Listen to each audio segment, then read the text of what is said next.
Let's continue our review of algebra with rationalizing radicals. Most of the problems have square roots, so I'm gonna show you examples with square roots. Now, to rationalize radical means to multiply by some quantity to eliminate the radicals.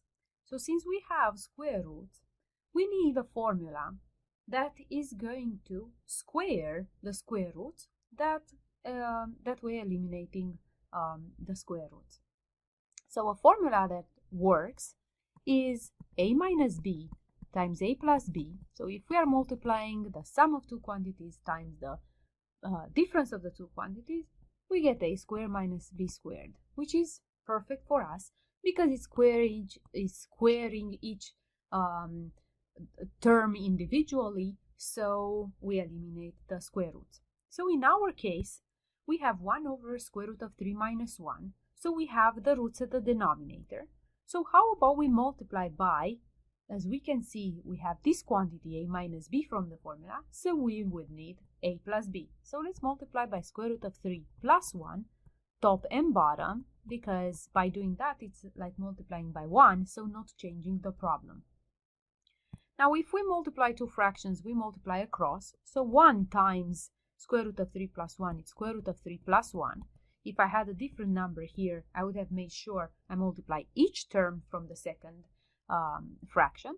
And the bottom, it's square root of 3 minus 1 times square root of 3 plus 1, which means square root of 3 squared minus 1 squared. So we end up with square root of 3 plus 1 over square root of 3 squared, it's 3, minus 1, it's 2.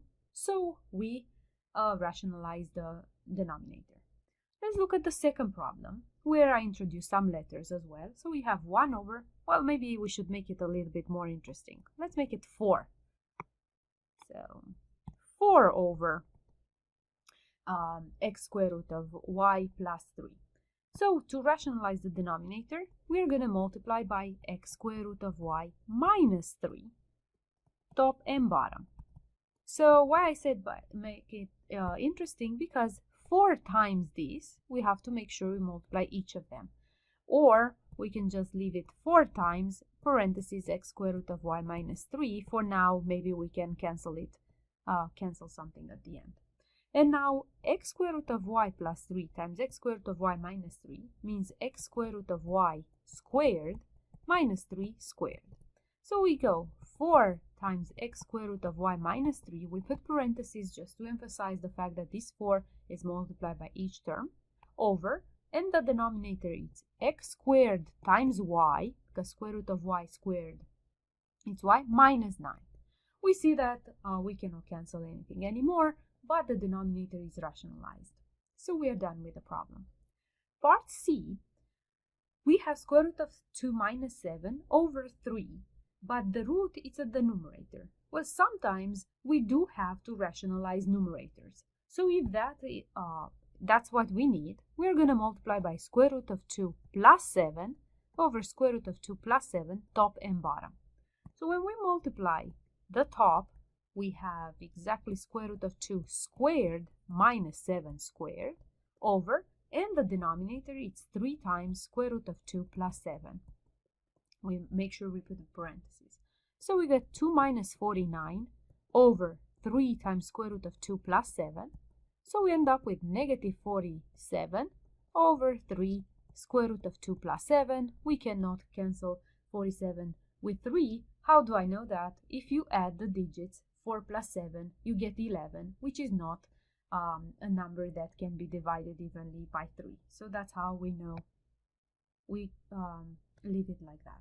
So what happened in this problem? There is no radical at the numerator. Well, did we end up with a radical at the denominator? Yes, we did. But our goal was to rationalize numerator. So the first two are rationalize denominator, while this one is rationalize numerator.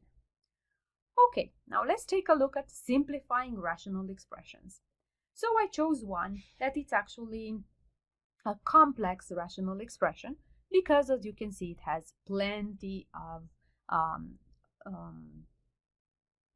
fractions. So how we do it? Well, one easy way is this long division. Let's write it like this. This is our numerator divided by the denominator. So let's do just that. Numerator divided by denominator. So now the numerator, it has a subtraction. I don't have the same denominator, so I'm going to multiply by a over a and by b over b to get the same denominator. So we get a squared minus b squared over ab, ba, ab, same thing, and then times, because division can be written as multiplication, and we flip this sign, this fraction. So it's going to be b over b minus a. And we could do that just because this was one fraction. If it was two fractions, we would have to compute that to make it as a fraction. Now, we notice that this numerator, a squared minus b squared, it's a common formula that we've seen today, and I asked you to remember it because it's important. And so we made a little bit of changes here. So now, b, so here, yeah, I can actually write, we don't usually do that, but I can write it for the sake of making it clear. Now we have times, so I'm going to put b, and then over ab times b minus a. So we have a numerator and denominator, so we can start canceling. This b cancels with this b. We can do that just because we have only factors at the numerator and only factors at the denominator. There is no plus in between the factors.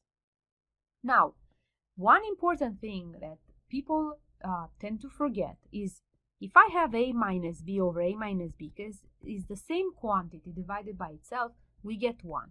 But if we have a minus b over b minus a, this can be written this way. We can factor out a negative 1 and get a minus b. So basically the answer here is negative 1. So if you have the term switched, it's just negative 1. Just imagine if you have 2 over negative 2. You would get negative 1, right? Or 3 minus 2 over 2 minus 3. That's negative 1. That's 1 over negative 1, which is 1. Negative 1. So this cancel with this one and we get negative 1. So we get negative a plus b over a, which can be written negative like this, a plus b over a, or it can be written negative a minus b over a. All these are acceptable answers. Let's take a look at inequalities. So you learned inequalities like simple basic inequalities, x plus 3 greater than 0, for example, and you would say x is greater than negative 3, and so on the number line we would go from negative 3 all the way, and we would write negative 3 to infinity.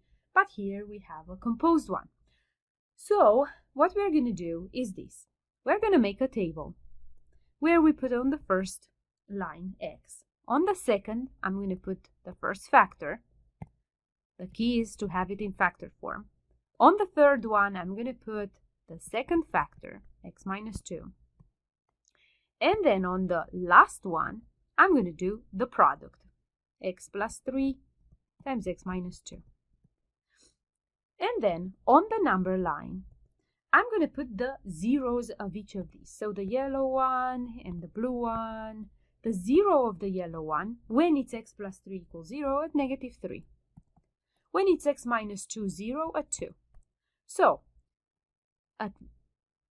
when x is negative 3, this x plus 3 is 0, right? Just plug it in. So now, what is the sign to the left of negative 3? If you give values, for example, negative 4, and you plug it in, you get negative 1. If you give negative 5, you get negative 2. So all the numbers that we plug in are going to the left of negative 3 are going to produce negative numbers. So what we just did is x plus 3 is less than 0 when x is less than negative 3. Now let's do the same to the right of negative 3. So if I give to x 0, I get 3. If I give 1, I get 4. If I give 2, I get 5. So we get positive values. Let's do the same with x minus 2. So 2 is a solution. So I'm going to set, I'm going to put 0 here because when 2, x minus 2 equals 0. So now let's see what happens to the left of 2. Give a value, 0, we get negative. If we give a value to the right of 2, which is 3, for example, we get 1. And you can give some more and see you're going to get positive values. Now, between these two rows, we have to multiply because that's how the problem is. So now, a negative number times a negative number is going to be positive. 0 times a negative number is going to be 0. A positive times a negative number is going to be negative. A positive number times 0 is 0, and positive times positive is positive. So when is this inequality less than 0? It's less than 0 here, which means between negative 3 and 2. This is the answer to our inequality. Now, why did I leave open parentheses? Well, it's consistent with this sign because it's just strictly less than 0. Let's take a look at the other problem. This problem, again, we're going to set it up the same way. We put x, we put x squared. Well, the best thing I think it would be to actually have all the terms factored. So let's factor this one. We know that it's x plus 3 times x minus 2, so it's actually the same problem that we had before. So that's nice because we know exactly when it's positive and when it's negative. And then x minus 1, and then the fraction. I'm not going to write it again, I just wrote the fraction. Now, we can write, so we are going to write negative 3, we are going to write 2, and I'm going to put the signs that we got here because we already solved that problem. If it's a different problem, then you have to solve it like we did before. So it's going to be 0, 0, minus, and then pluses.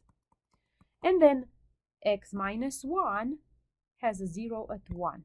So I'm going to put 1 and 0, and it's going to be, well, if we choose numbers to the left, it's going to give us negative, and then to the right, positive.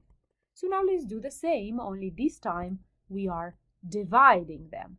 So positive divided by negative is negative, 0 divided by a negative is 0, negative divided by negative is positive, a number divided by 0 is undefined, so I'm going to draw a bar. Negative divided by positive is negative, 0 divided by a positive is 0, and positive divided by positive is positive. So now let's just take a look at this line, and let's read from here the intervals that are giving us positive values. So it's between these ones and these ones. So basically x is between negative 3 and 1, union to infinity. But I also have to make a decision because I have greater than or equal to 0. So let's see. At negative 3, it's including 0, so I'm going to put a bracket.